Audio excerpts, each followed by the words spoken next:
जी, सभी स्टूडेंटों को मेरी तरफ से गुड मॉर्निंग। और हम लोग क्लास 7th की कंपोजिट मैथमेटिक्स, और इसमें हम लोग जो है आज जो है fifth topic exponent and power पढ़ने चल रहे हैं। अभी तक ने हम लोगों ने ये जो है इसमें जो है इंटीजर्स पढ़े हैं, फ्रैक्शन पढ़े हैं, डेसिमल पढ़े हैं, रेशनल नंबर पढ़े हैं, और ये फिफ्थ इसमें टॉपिक दिया है एक्सपोनेंट एंड पावर।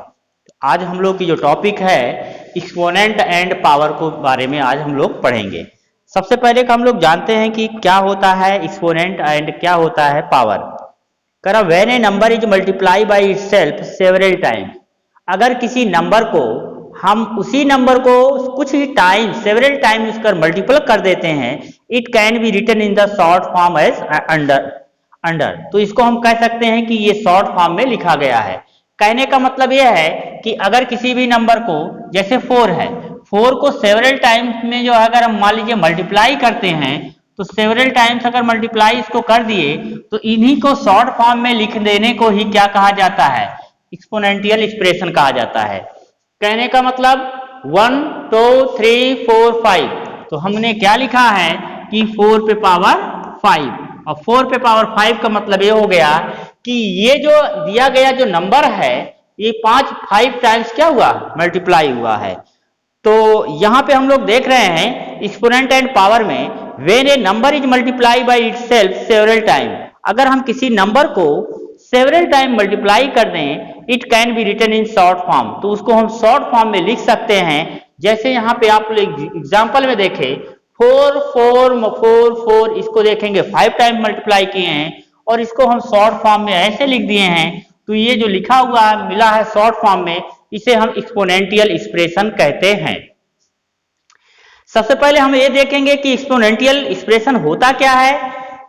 देखिए, जो बड़ी से बड़ी जो डिस्टेंस होती है, वो दूरी जो होती है, इसको हम शॉर्ट फॉर्म में ही जो है इसको लिखते हैं।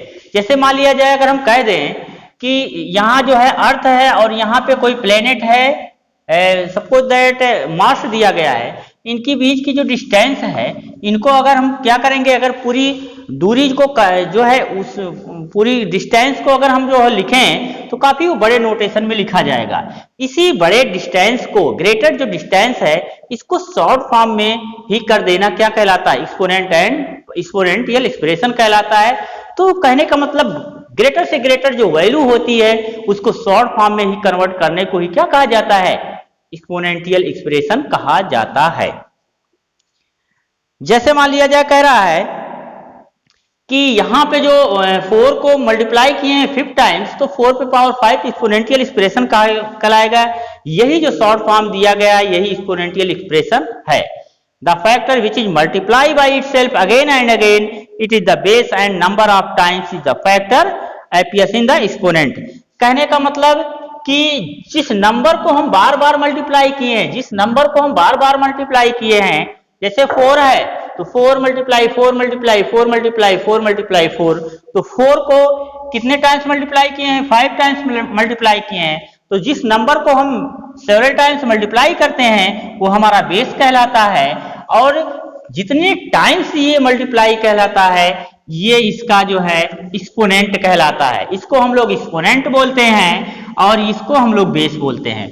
तो कहने का मतलब यहाँ पे ये 4 पे पावर 5, ये पूरे को हम कहेंगे कि ये एक्सपोनेंशियल एक्सप्रेशन दिया गया है, और इस एक्सपोनेंशियल एक्सप्रेशन में ये 4 हमारा बेस हो गया और ये 5 जो है हमारा जो है एक्सपोनेंट कहलाता है।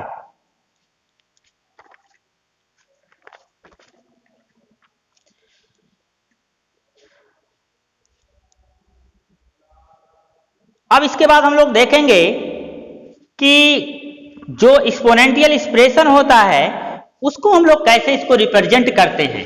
कहने का मतलब कोई भी एक्सपोनेंशियल एक्सप्रेशन अगर हमको दिया गया है तो उसको हम कैसे इसको जो है पूरी तरीके से इसको जैसे है कैसे हम समझेंगे। जैसे मान लीजिए जाए कोई एक्सप्रेशन दिया गया है, यहाँ एक्सप्रेशन देखिए,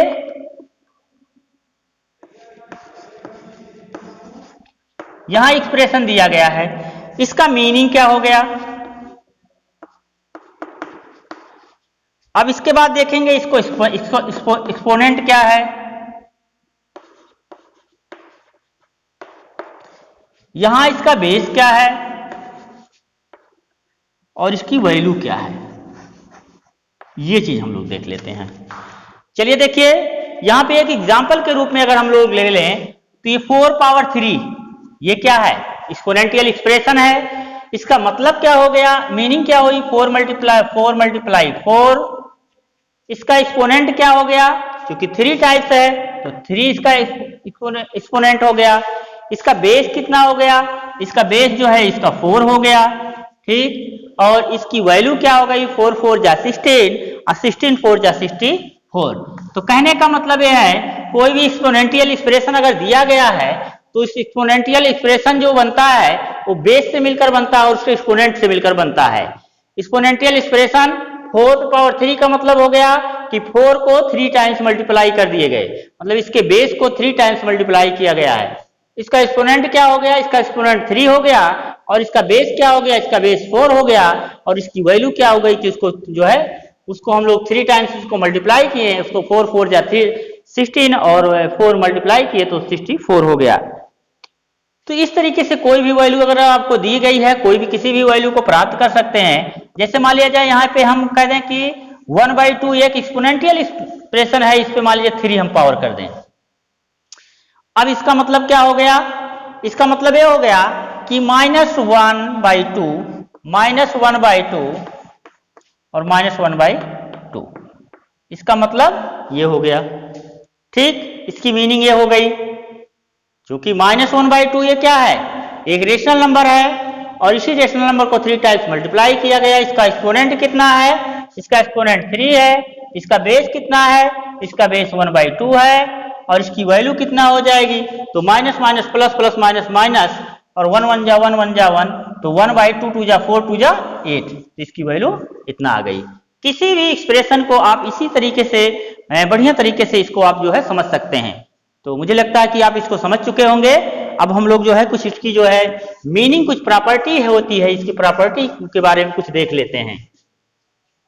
सबसे पहले इसका मीनिंग क्या होता है ये समझते हैं। कुछ इसकी तथ्य दिए गए हैं, फैक्ट दिए गए हैं, इस फैक्ट के बारे में हम लोग पढ़ लेते हैं। सबसे पहला फैक्ट क्या कहता है, नोट में कह रहा है negative rational number is the raise to an even power is positive.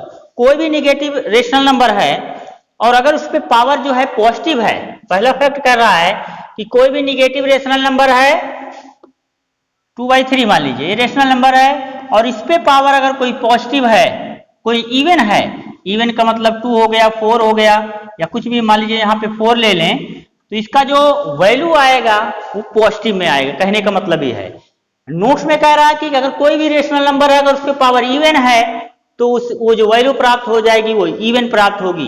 कहने का मतलब -2 पॉजिटिव प्राप्त होगी, -2/3 मल्टीपल -2/3 मल्टीप्लाई -2/3 और मल्टीप्लाई -2/3। यहाँ पे देखिए minus minus plus, plus minus minus, minus plus plus, ये कह रहा कि पॉजिटिव आएगा। अब इसके बाद वैल्यू जो भी आएगा 2 2 जा 4 4 2 जा 8 8 2 जा 16 और 3 3 जा 9 9 3 जा 27 27 3 जा 27 3 जा 1 3 2 जा 81, तो यहाँ पे 81 हो गया। तो कहने का मतलब यह है कि कोई भी रेशनल नंबर अगर दिया गया है उस पर इवन पावर है तो उसकी वैल्यू हमेशा पॉजिटिव होती है, पहला फैक्ट।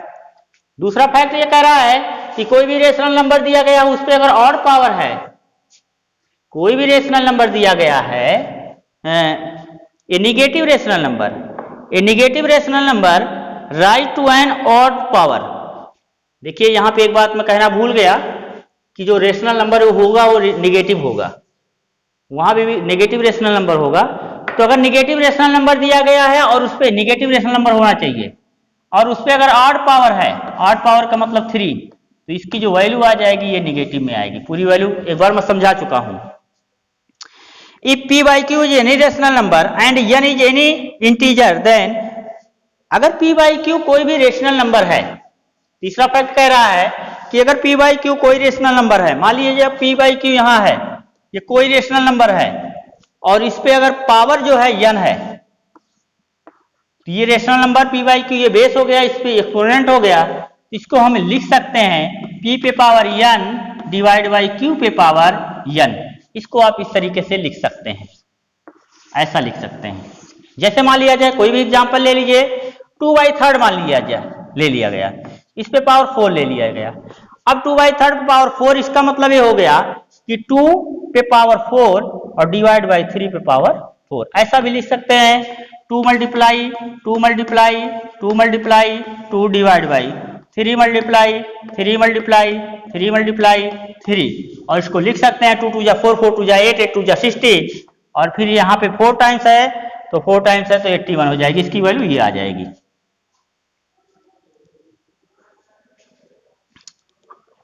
समझ में आ गई होगी बात। नेक्स्ट देखते हैं, अगर -1 पे पावर कोई ऑड नेचुरल नंबर हो, -1 पे पावर कोई ऑड नेचुरल नंबर हो और -1 पे पावर कोई इवन नेचुरल नंबर हो, तो इसकी वैल्यू क्या प्राप्त होती है। जैसे -1 पे पावर ऑड नेचुरल नंबर हो, जैसे -1 ऑड नेचुरल नंबर 1 ले लिए या 3 ले लिए, ये जो वैल्यू इसकी प्राप्त होगी -1 मल्टीप्लाई -1 मल्टीप्लाई -1 इक्वल टू -1।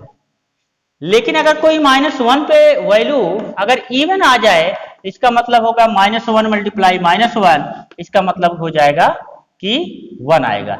एक चीज और इसमें जानते रहिए कि अगर हम प्लस प्लस का मल्टीप्लाई करते हैं तो प्लस आता है, प्लस माइनस का मल्टीप्लाई करते हैं माइनस आता है, माइनस प्लस का मल्टीप्लाई करते हैं माइनस आता है, और माइनस माइनस का अगर मल्टीप्लाई करते हैं तो प्लस आता है। ये चीज आपको पहले से ही बता दिया गया है। Law of exponent, law of exponent. अब हम लोग इसमें देखते हैं कि लॉ ऑफ एक्सपोनेंट क्या होता है। एक्सपोनेंट के कुछ रूल्स होते हैं, इन्हीं के बारे में हम लोग देखते हैं। लॉ ऑफ एक्सपोनेंट में हम कैसे देखेंगे, इसके कुछ रूल्स होते हैं, कुछ नियम होते हैं, और इसके बारे में हम लोग देखते हैं कि क्या इसके रूल्स होते हैं, क्या नियम होते हैं। सबसे पहले देखिए law of exponent.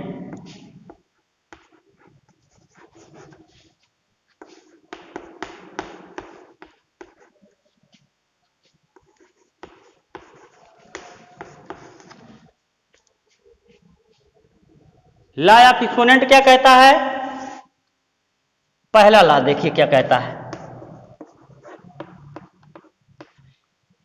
Multiplying power with the same base. पहला लॉ कहता है, लॉ ऑफ एक्सपोनेंट में पहला लॉ कहता है multiplying power with the same base.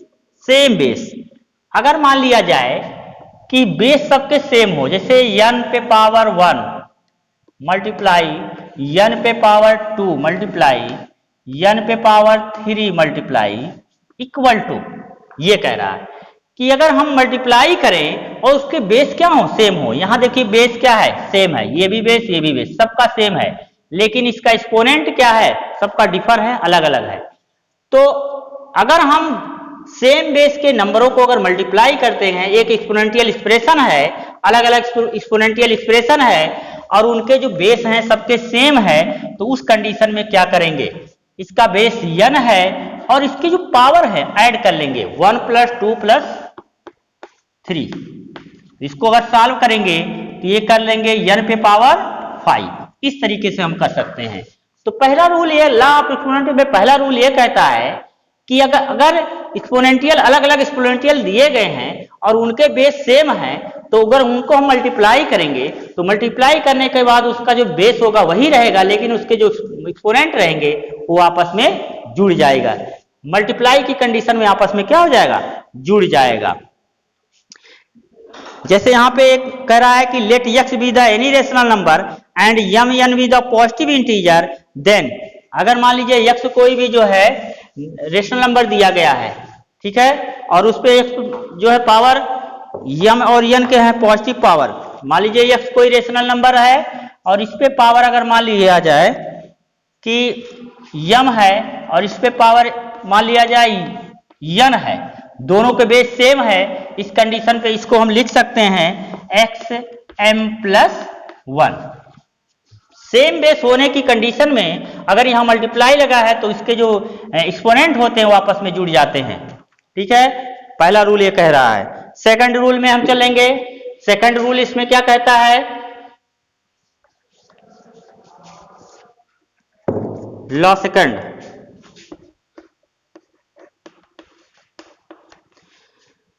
Finding A power of a rational number जैसे कहने का मतलब होता है कि कोई भी रेशनल नंबर अगर दिया गया है, इस पे पावर अगर यम है और फिर इस पे भी पावर अगर यन है, ये कह रहा है कि अगर मान लीजिए है एक रेशनल नंबर x दिया गया है और उस पे पावर m और n का पॉजिटिव इंटीजर है, देन अगर x पे पावर m है और फिर इस पे पावर n है तो इसको हम लिख सकते हैं x m इंटू n। ये भी रूल सेकंड के अकॉर्डिंग आता है, इसको भी आपको जानने के लिए जरूरी है। ला थर्ड देखिए, ला थर्ड क्या कहता है, finding the power of the product. Law third, finding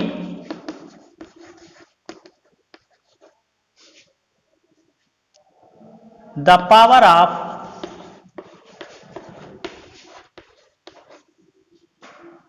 of a product.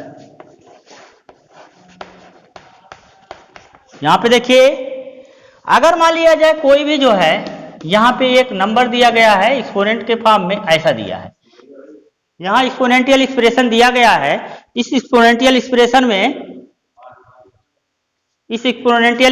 में जो है, सर जी लीजिए, लगा लीजिए, चाहे इसके अपने से भी कर, थोड़ा 2 मिनट रुक जाइए, क्लास 5th वालों को थोड़ा सा पढ़ाना है तो उसमें लिंक भेजना है, लीजिए भेज दीजिए।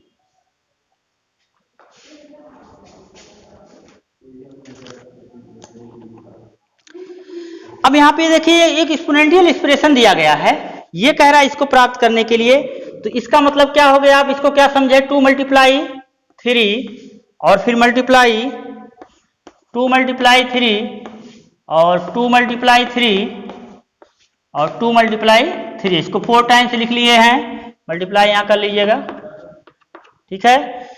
अब देखिए इसको हम क्या लिख सकते हैं, अगर ऐसा दिया गया है तो इसको क्या लिख सकते हैं, देखिए इसका बेस इतना है, सबका बेस दिया गया है, तो इसका बेस है, यहां पे हम देख रहे हैं 1 टाइम्स 2 टाइम्स 3 टाइम्स 4 टाइम्स, तो 2 का कितना है 4 टाइम्स है और 3 का कितना है 4 टाइम्स है, तो इसको ऐसे भी हम लिख सकते हैं, मतलब 2 मल्टीप्लाई 3, इस पे पावर 4 है तो 2 पे पावर 4 और मल्टीप्लाई 3 पे पावर 4, ऐसा भी जो है हम लिख सकते हैं। जैसे यहाँ पे हम कह दें कि x मल्टीप्लाई y अगर लिखा गया है, इस पे पावर अगर m है तो इसको लिख सकते हैं x पे पावर m और मल्टीप्लाई y पे पावर m, ऐसा हम लिख सकते हैं। ये यहां से यहां तक है, ऐसा लिख सकते हैं। ये जो है ला थर्ड कहता है। सब ला बहुत इंपॉर्टेंट है, इन सबको बहुत जो है बारीकी से आपको देखने की जरूरत है। ला 4 देखिए,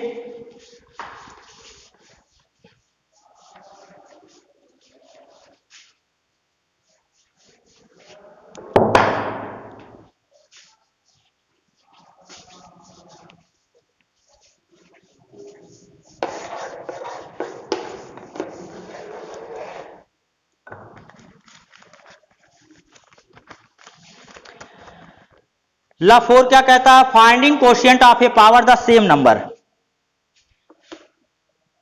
ला 4 कहता है finding quotient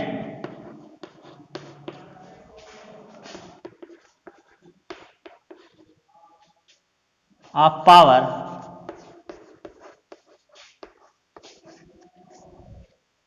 of the same number.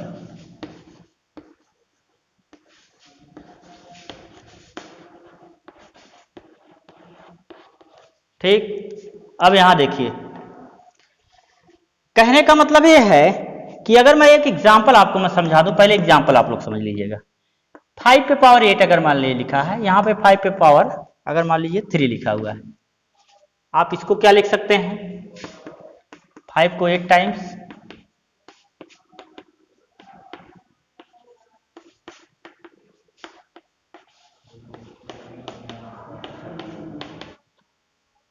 1 2 3 4 5 6 7 8, ठीक है, और इसको लिख सकते हैं 5 पे पावर 3, ये 5 इससे कटा, ये 5 ये 5 इससे कटा, कितना बचा है 1 2 3 4 5। तो 5 पे पावर क्या बचा है 5। ये कहने का मतलब है। कहने का मतलब आप इसको ये थोड़ा सा ये समझ लीजिए कि अगर x पे पावर x और y पे पावर अगर n दिए गए हैं तो इसको हम लिख सकते हैं x पे पावर n और y पे पावर, सॉरी एक मिनट, यहां पे अगर हमको दिए गए हैं कि 5 पे पावर 8 और 5 पे पावर 3, तो इसको हम लिख सकते हैं 5 पे पावर 8 माइनस 3, यानी कि 5 पे पावर 5। कहने का मतलब ये दिया गया है कि अगर x पे पावर हम लिख दें m और फिर x पे पावर अगर n लिख दें तो इसको हम लिख सकते हैं x पे पावर m माइनस n, ऐसा लिख सकते हैं। ऐसा नियम कहता है कि अगर कोई भी एक्सपोनेंशियल एक्सप्रेशन है x पे पावर m है, यहाँ पे x पावर n है, दोनों का बेस देखिए सेम है, तो जब दोनों के बेस सेम हो और दोनों डिवाइड हुए हो तो उस कंडीशन पे x लिख सकते हैं और m माइनस n लिख सकते हैं।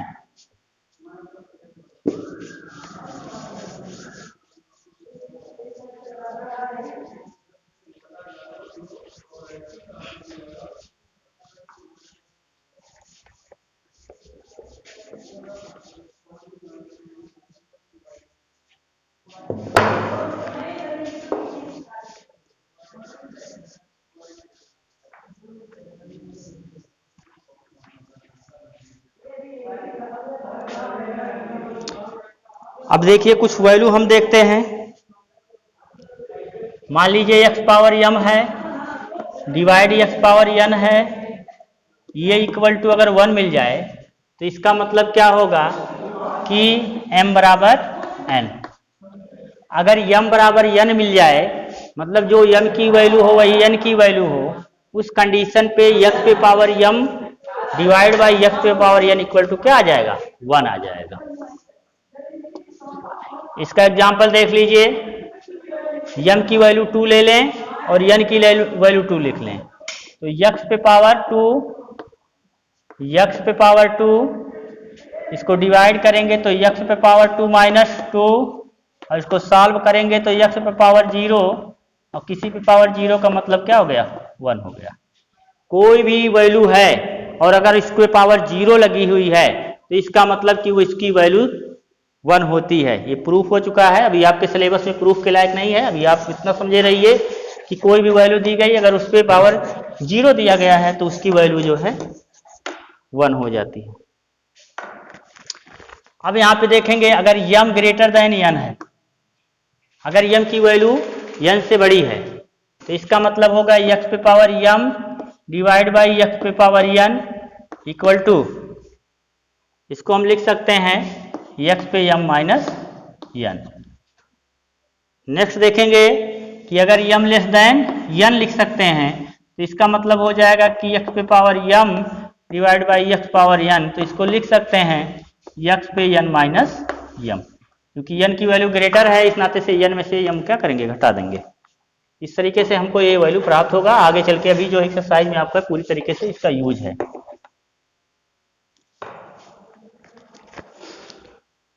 अब देखिएगा रूल 5 क्या कहता है। रूल ये तो 4 तक थे, अब लॉ 5।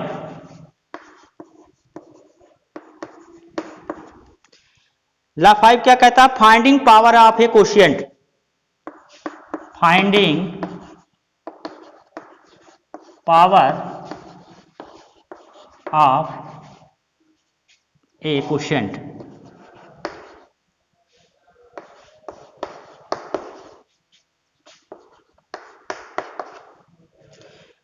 यहां पे देखेंगे कि अगर x पे पावर अगर ऐसा दिया गया है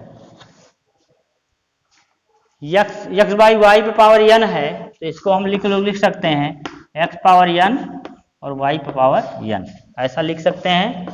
ऐसा आपको काम आएगा। जीरो एक्सपोनेंट देख लीजिए क्या होता है।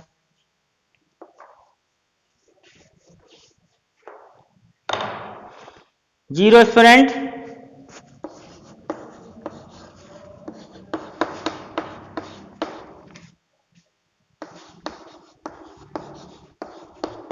जीरो एक्सपोनेंट क्या होता है? अगर मान लीजिए ए पर पावर 9 है डिवाइड ए पर पावर 9 है, इसको हम घटा देंगे तो ए पे पावर 9 माइनस 9 इक्वल टू ए पे पावर 0 और ए पे पावर 0 का मतलब 1। ठीक,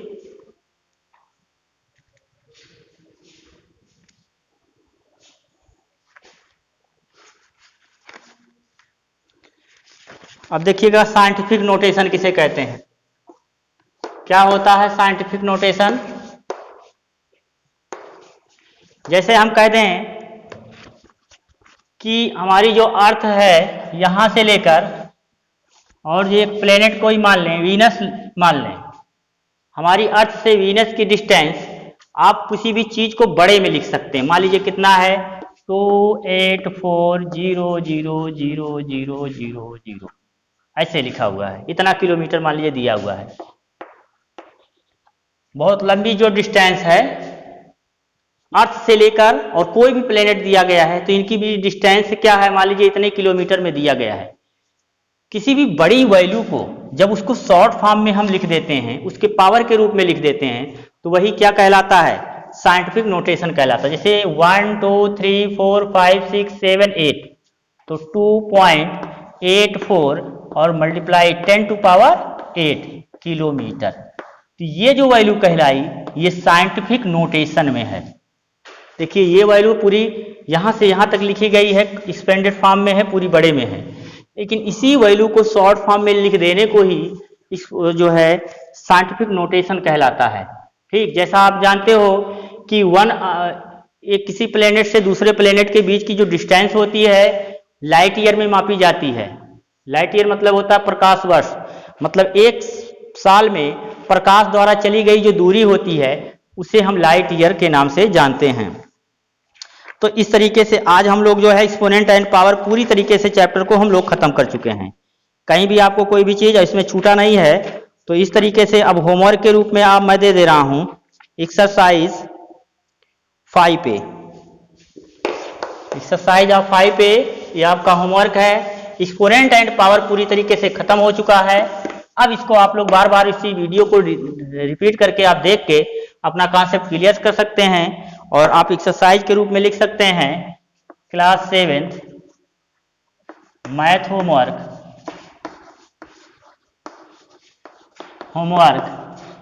एक्सरसाइज 5 पे।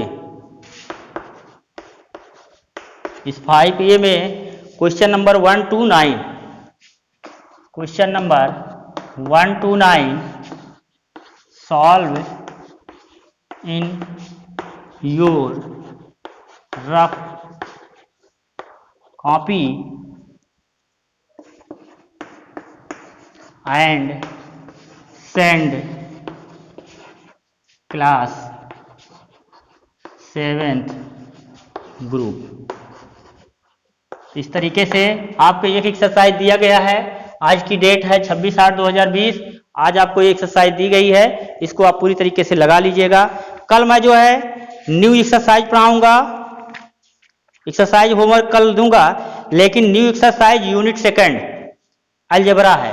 यूनिट सेकंड अलजेब्रा है और इस अलजेब्रा को आप लोग पहले से ही कम से कम 2 टाइम्स इसको रीड कर लीजिएगा और उसके बाद मैं पढ़ाऊंगा ताकि जो है आपको पूरी तरीके से ये समझ में आ जाए। तो कल आपको रीडिंग करने का होमवर्क क्या है? Unit second algebra.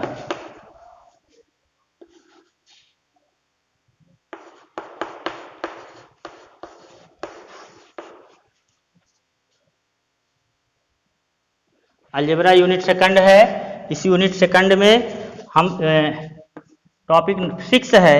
इस टॉपिक 6 में अलजेब्रिक एक्सप्रेशन,